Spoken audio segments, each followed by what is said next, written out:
You see some really scary things, but there's one thing that I think I gotta know. It might be a little step too far. Were the skid marks necessary?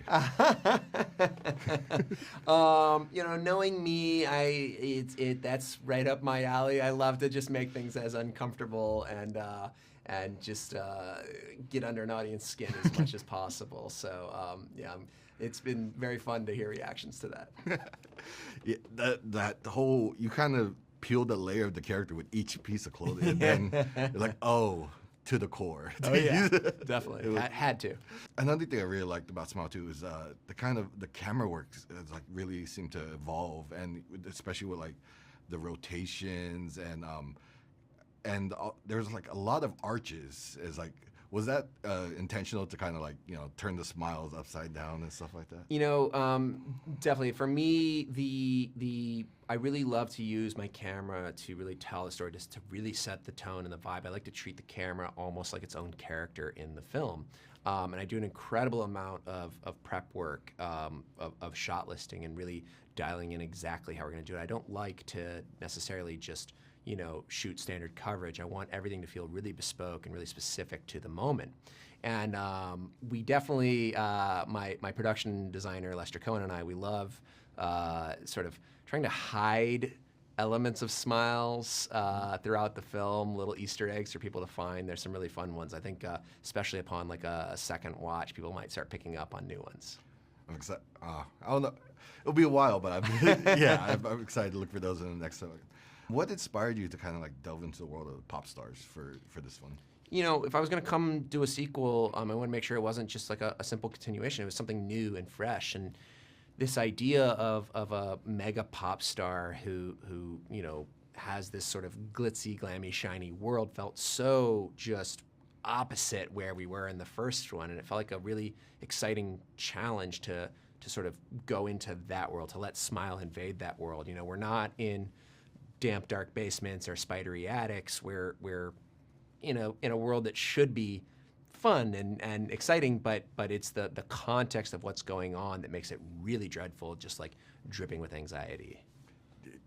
The anxiety is, I think you're kind of understating that. Like, I'm like this like that whole time. Oh wow. Like, kind of speaking like that bigger, happier world. Was it always pop stars, or did like say something like stand-up comedians who also kind of live in that same kind of large space where they're in front and should be happy, and considering like you do such a good job of balancing the humor in the film?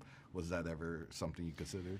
It was, I was exploring all different kinds of directions, but there was something about a pop star. I'm a big fan of pop music. Going back to like Madonna, like just really have always been such a fan. Mm-hmm. And I feel that, we're at sort of this peak parasocial relationship with celebrity, and I feel like nothing is bigger than pop. And so it felt like such a really exciting place to go with it. And there was especially something about, you don't typically associate darkness with pop. I think sometimes with like stand-up comedians, we sort of all know that like behind the fact that it is really this kind of fraught situation, whereas with pop, I think that all that tends to be sort of shied away from and just expected to just present like a shiny package. And so it felt really interesting to go and sort of ruin that shine. I loved it. Ruined the shot. I love that. In doing your research, into the world of pop stars and stuff like, what kind of parallels did you find with that world and the horror genre?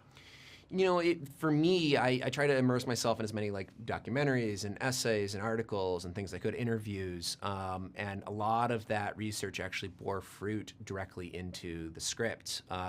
These moments of really sort of trying to go behind the scenes, and what I found was, the expectations that are put on some of these stars who are treated almost like they're elevated to the point of like demigod. But at the end of the day, they're human beings like all of us. And I was so interested in that, about that person who can't really be themselves in the world. They have to play this character that everybody expects them to be. It just felt like, oh my gosh, like this is so perfect for a Smile story. And that was sort of the genesis of all of it. Yeah, it comes through like really well. And so, kind of going back over pop star and music, what was the process of kind of like crafting songs that, like the soundtrack is great. Like, Thank you.